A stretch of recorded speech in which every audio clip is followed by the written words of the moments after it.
சென்னையில் உள்ள முக்கிய சிக்னல்களில் வாகன ஓட்டிகளுக்காக பசுமை பந்தல். வெயிலை சமாளிக்கக்கூடிய விதத்தில் மாநகராட்சி நிர்வாகம் நடவடிக்கை.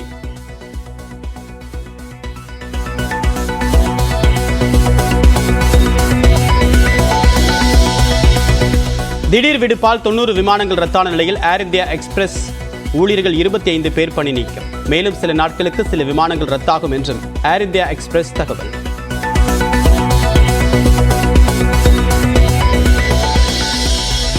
நீலகிரி, கோவை, திண்டுக்கல், திருப்பூர் மாவட்டங்களில் 3 நாட்களுக்கு கனமழைக்கு வாய்ப்பு. சென்னையில் இன்று மாலை அல்லது இரவில் லேசான மழை பெய்யக்கூடும் என்றும் வானிலை ஆய்வு மையம் அறிவிப்பு.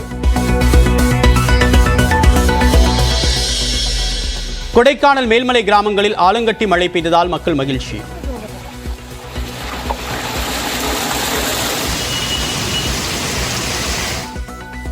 தேனி, மதுரை, சிவகாசியிலும் வெப்பத்தை தணித்த கோடை மழை.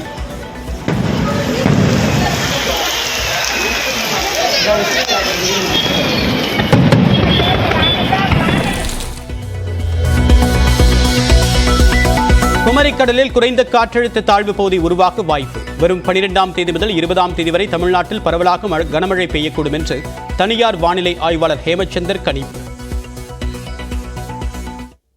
மே 12ஆம் தேதி குமரிக்கடல் பகுதியில் ஒரு காற்று சுழற்சி உருவாகிறது.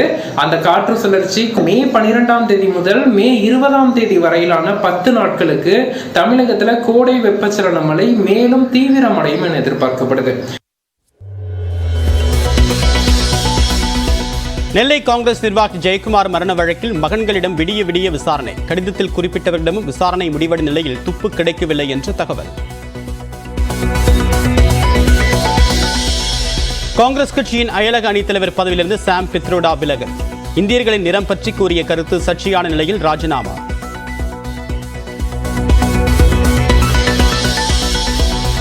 தெற்கு பகுதியில் உள்ள இந்தியர்கள் ஆப்பிரிக்கர்கள் போல் உள்ளதாக காங்கிரஸ் கட்சியின் சாம் பித்ரோடா கூறியதற்கு பிரதமர் நரேந்திர மோடி கண்டனம். தமிழர்களின் பெருமையை காக்க காங்கிரஸ் உடனான கூட்டணியை முதலமைச்சர் மு க ஸ்டாலின் முறிப்பாரா என்றும் கேள்வி.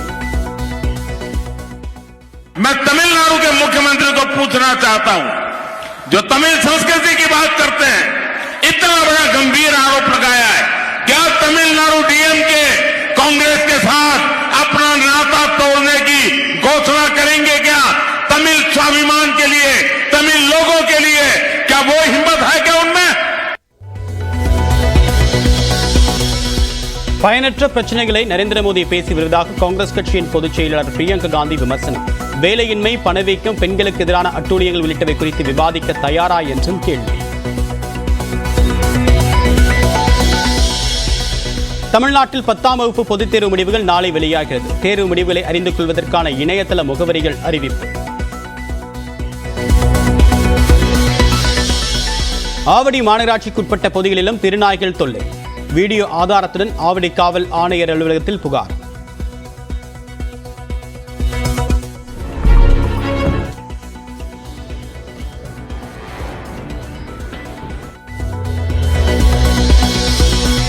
உதகைக்கு சுற்றுலா செல்ல இதுவரை 59,000 பேர் இ பாஸ் பெற விண்ணப்பம்.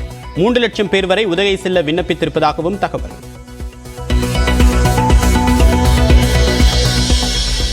வேலூர் சிஎம்சி மருத்துவமனையில் சிகிச்சை பெற்று வரும் மு க அழகிரியின் மகன் துரை தயாநிதி நேரில் சென்று நலம் விசாரித்தார் முதலமைச்சர் மு க ஸ்டாலின்.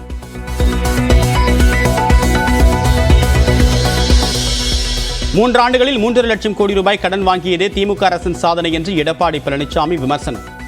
தமிழ்நாட்டை இருளில் மூழ்கடித்த ஆட்சியை நடத்தியவர் இபிஎஸ் என்று RS பாரதி பதிலடி. வேட்டையன் படத்தின் இறுதிக்கட்ட படப்பிடிப்பு பணியில் தீவிரம்.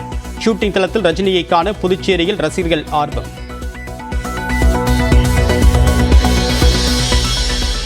இரண்டாயிரத்தி 21ஆம் ஆண்டு டிசம்பரிலேயே கோவிஷீல்டு தடுப்பூசி உற்பத்தி நிறுத்திவிட்டதாக சீரம் இந்தியா நிறுவனம் அறிவிப்பு. மிக அரிதாக பக்க விளைவுகள் ஏற்பட வாய்ப்பு என்பதை ஏற்கனவே கூறியதாகவும் விளக்கம்.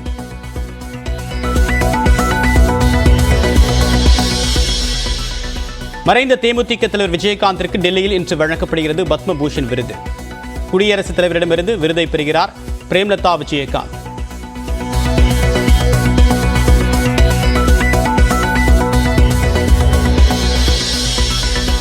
ஐபிஎல்லில் சென்னையில் வரக்கூடிய 12ஆம் தேதி சென்னை ராஜஸ்தான் அணிகள் மோதும். இன்று காலை 10:40 மணிக்கு ஆன்லைன் மூலமாக டிக்கெட் விற்பனை தொடக்கம்.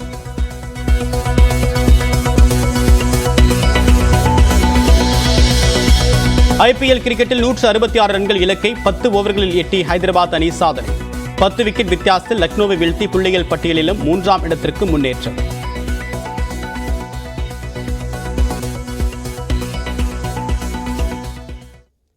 தமிழ்நாட்டில் இன்று முதல் 3 நாட்களுக்கு கனமழை பெய்ய வாய்ப்பிருப்பதாக வானிலை ஆய்வு மையம் அறிவித்துள்ளது. தென்னிந்திய பகுதிகளின் மேல் வளிமண்டல கீழடுக்குகளில் காற்றின் திசை மாறுபடும் பகுதி நிலவுகிறது. இதன் காரணமாக தமிழ்நாடு, புதுச்சேரி, காரைக்காலில் இன்று முதல் மே 11ஆம் தேதி வரை இடி, மின்னல், பலத்த காற்றுடன் மழை பெய்யலாம் என வானிலை ஆய்வு மையம் கணித்துள்ளது. அதன்படி இன்று நீலகிரி, கோயம்புத்தூர், திண்டுக்கல், தேனி, தென்காசி, விருதுநகர், திருநெல்வேலி, ஈரோடு ஆகிய 8 மாவட்டங்களில் ஓரிரு இடங்களில் கனமழைக்கு வாய்ப்பு இருப்பதாக அறிவிக்கப்பட்டுள்ளது. அதேபோல நாளை நீலகிரி, கோயம்புத்தூர், திண்டுக்கல், கரூர், நாமக்கல், சேலம், கள்ளக்குறிச்சி, தருமபுரி மற்றும் திருப்பூர் ஆகிய 9 மாவட்டங்களில் ஓரிரு இடங்களில் கனமழைக்கு வாய்ப்பு உள்ளதாக கணிக்கப்பட்டுள்ளது. சனிக்கிழமையும் கோவை மாவட்ட மலைப்பகுதிகள், திண்டுக்கல், தேனி, தென்காசி, திருநெல்வேலி, விருதுநகர், மதுரை மற்றும் கன்னியாகுமரி மாவட்டங்களில் ஓரிரு இடங்களில் கனமழை பெய்யலாம் என அறிவிக்கப்பட்டுள்ளது. சென்னையை பொறுத்தவரை நகரின் ஒரு சில பகுதிகளில் மாலை அல்லது இரவில் லேசானது முதல் மிதமானது வரை மழை பெய்ய வாய்ப்புள்ளதாக கணிக்கப்பட்டுள்ளது. இதனிடையே குமரிக்கடலில் குறைந்த காற்றழுத்த தாழ்வு பகுதி உருவாக வாய்ப்புள்ளதாகவும் இதனால் வரும் 12ஆம் தேதி முதல் 20ஆம் தேதி வரை தமிழ்நாட்டில் பரவலாக கனமழை பெய்யக்கூடும் என தனியார் வானிலை ஆய்வாளர் ஹேமச்சந்தர் கணித்துள்ளார். மே 12ஆம் தேதி குமரிக்கடல் பகுதியில் ஒரு காற்று சுழற்சி உருவாகிறது. அந்த காற்று சுழற்சி குமரிக்கடல், மன்னார் வளைகுடா பகுதிகளில் தொடர்ந்து நீடித்து மே 15ஆம் தேதி 16ஆம் தேதி வாக்குல காற்றழுத்த தாழ்வு பகுதியாக வலுப்பெறும் என எதிர்பார்க்கப்படுது. இதன் விளைவாக மே 12ஆம் தேதி முதல் மே 20ஆம் தேதி வரையிலான 10 நாட்களுக்கு தமிழகத்தில் கோடை வெப்பச்சலன மழை மேலும் தீவிரமடையும் என எதிர்பார்க்கப்படுது.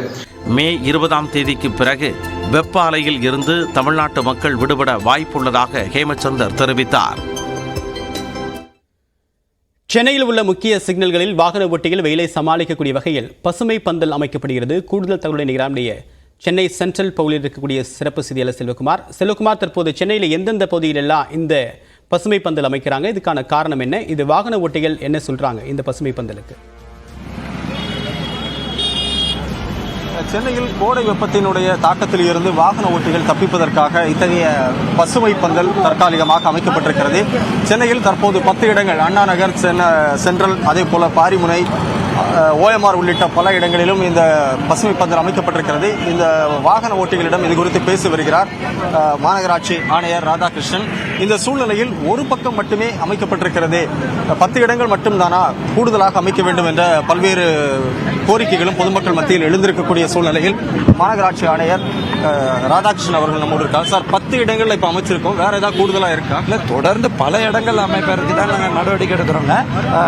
மெயினா இது வந்து சென்னையில எல்லாரும் கேட்டாங்க ஏன் கொஞ்சம் டிலே பண்றோம்னா, இது கம்ப்ளீட்டா பாக்ஸ் போட்டு அதே மாதிரி மைல் ஸ்டீல் போட்டு தான் பண்ண வேண்டிய கட்டாயம். 5.5 அடி IRC கைட்லைன் எல்லாம் ஃபாலோ பண்ணணும். பெரிய வாகனங்கள் சென்னையில் வரும், எல்லாம் பார்த்து பண்ணிருக்கோம், தொடர்ந்து பண்ணுவோம். இது எல்லா பத்திரிகையாளர் சந்திப்பு டீட்டெயிலாக நான் சொல்றேன். அதாவது நிறைய பைக் ஓட்டுறவங்க என்ன சொல்றாங்க, இந்த பக்கம் போட்டிருக்கீங்க, மறுபக்கம் போடல, நாங்கெல்லாம் வெயில காயிரமே. இல்ல அது படிப்படியாக ஏன்னா காவல்துறை ஏன்னா இது கட்டும் போதும் நம்ம சென்னை டிராபிக் அதிகமாக இருக்குங்க. ஒவ்வொரு தரமும் காவல்துறை ஒப்புதலோட பண்ணுவோம். படிப்படி அது ஹைவே சாலை, ஹைவேஸ்ட சொல்லி அந்த சாலையிலையும் போடுவோம். இப்போ மாநகராட்சி பிரதான சாலையில் போடுற மாதிரியே ஹைவேஸ்ட ரிக்வஸ்ட் பண்ணி அவங்களையும் போட சொல்லுவோம். எல்லா இடங்களிலும் வருவதற்கான வாய்ப்பு இருக்குங்க. டெஃபினட்டா இருக்குங்க. நாட் ஒன்லி தட், இப்போ போரஸ் மெட்டீரியல் மாதிரி அடுத்த கட்டமா நம்ம மழை காலங்கள்லையும் ஃபைபர் மெட்டீரியல் அதே மாதிரி ஆர்ச் போட்டு பண்றதுக்கான நடவடிக்கையும் டிஸ்கஷன்ல இருக்கு. நம்ம இன்ஜினியர்ஸோட பேசி தான் சென்னையில் மட்டும் நம்ம சும்மா சினிமா செட் மாதிரி டக்குன்னு எடுக்கக்கூடிய மாதிரி போட முடியாது. ப்ராப்பர் ஃபவுண்டேஷன் கொடுத்து போலீஸ் பர்மிஷனோட பெரிய வாகனங்களுக்கு தடுப்பு இல்லாமல் அனைத்து பாதுகாப்போடு பண்ணணும். அதனால தான் கொஞ்சம் லேட்டானா கூட படிப்படியாக அனைத்து இடங்கள்லையும் இது விரிவுபடுத்தப்படும். அப்ப வெயில் மட்டும் இல்ல, மழையிலிருந்தும் பாதுகாப்பதற்கான முயற்சி. இது இவ்வளவு சக்சஸா வந்ததுனால இது போரஸ் மெட்டீரியலுங்க. மழை காலங்களில் ஃபைபர் மெட்டீரியல் டிஸ்கஷன் போயிட்டு இருக்கு. அதையும் அந்த நேரத்தில் போடும்போது பொதுமக்களுக்கு பாதுகாப்பாக இருக்கிறதுக்கும் நடவடிக்கை எடுக்கணும். 10 இடங்களில் மட்டுமே இருக்கும் என்று சொல்லப்பட்ட சூழ்நிலையில் சென்னையினுடைய பல பகுதிகளுக்கும் இதனை விரிவுபடுத்துவதற்கு மாநகராட்சி திட்டமிட்டிருப்பதாக ஆணையர் ராதாகிருஷ்ணன் தெரிவித்திருக்கிறார். எனவே ஒரு பக்கத்தில் நிற்பவர்கள் சந்தோஷமாக இருக்கும்போது எதிர் பக்கத்தில் இருப்பவர்கள் எங்களுக்கு மட்டும் வெயில் அடிக்கலையா அப்படிங்கிற கேள்விகள் பல முன்வைக்கிறீங்க. இவர்களுக்கும் தீர்வு இருக்கு அப்படிங்கிறது மாநகராட்சி ஒரு உத்தரவாதம் அளித்திருக்காங்க. உங்களுடைய கள தகவலுக்கு நன்றி செல்வகுமார்.